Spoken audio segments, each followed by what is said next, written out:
Mark Rogers TV talking Ohio State football following the Buckeyes 45-24 win over Oklahoma in Norman. We bring in a Brandon Zimmerman from Buckeye Battle Cry to help us talk about the secondary, because it's easy to get caught up in the offensive fireworks, the big plays on offense. But in facing Oklahoma, goal number one is to stop the passing attack. Baker Mayfield making big plays downfield, and the Buckeyes secondary, Brandon, was very impressive in this one, and even more so for you in relaying just the sheer speed and athleticism that you saw up close and personal.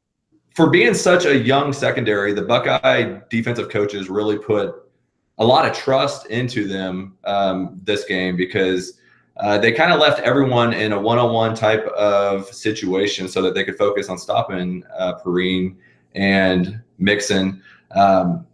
Lattimore and Conley were both pretty shut down until Conley got hurt. I got a little worried when Conley went down, because then that brings in Denzel Ward, who doesn't have as much experience and is definitely not as good as Gareon Conley is out there.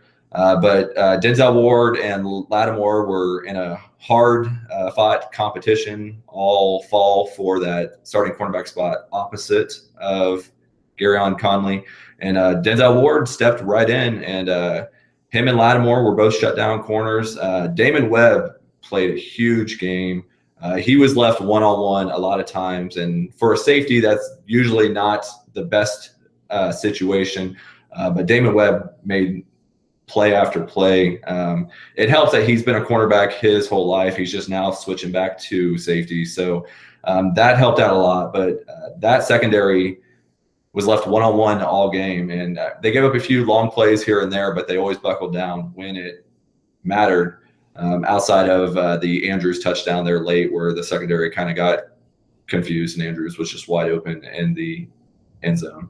Yeah, Lattimore with 3 interceptions. Of course, he and Malik Hooker have gained most of the headlines because interceptions do that. But thanks for bringing to light, of course, Damon Webb, who's actually 5th on the team in tackles right now and has a couple pass breakups as well. The Ohio State secondary tested in this game probably as much as they will be the entire season, although Michigan at the end of the line, of course, with an elite receiving core and Jake Butt at tight end, Darboh, Chesson, they have elite playmakers on the outside as well, but that one's a long ways away. And a number of teams, obviously, with Ohio State's bulked up schedule in facing the better teams in the Big Ten West. This is a good sign for maybe not elite passing attacks, but we know that from Michigan State scoring 36 against Notre Dame on Saturday night that there will be capable passing attacks to face here in the next month or so. Yeah, and I talked about it in the preseason too. I think the schedule's set up perfectly for the Buckeyes this year to face the Sooners. When they started off against Bowling Green and Tulsa with a brand new secondary, brand new defense, it helped them get ready for the Sooners by having 2 just spread pass first type of teams. And I think that helped a lot. I mean, if they would have started off against, Navy, and some other teams that kind of run the ball, I would have been worried how the secondary would have looked against the Sooners, because they just wouldn't have faced, a spread type of offense that is that good. And coming off Tulsa, who is a very good offense, Sooner fans like to pretend like they didn't throw for, 600 yards against them last year, I found out this week. But, the schedule worked out perfectly. Now they've got a few games to kind of tighten up some things before they get into a real tough stretch where they've got to go to Madison and face the Badgers. They've got to go to Penn State. They've got Michigan State. They've got Michigan. So they're pretty back end loaded. They're going to have to tighten things up against, Rutgers and Indiana coming up here soon before they get into that tight stretch. A very fast and talented Ohio State secondary, a very youthful secondary that stepped up to the challenge at Oklahoma with a couple interceptions of Baker Mayfield.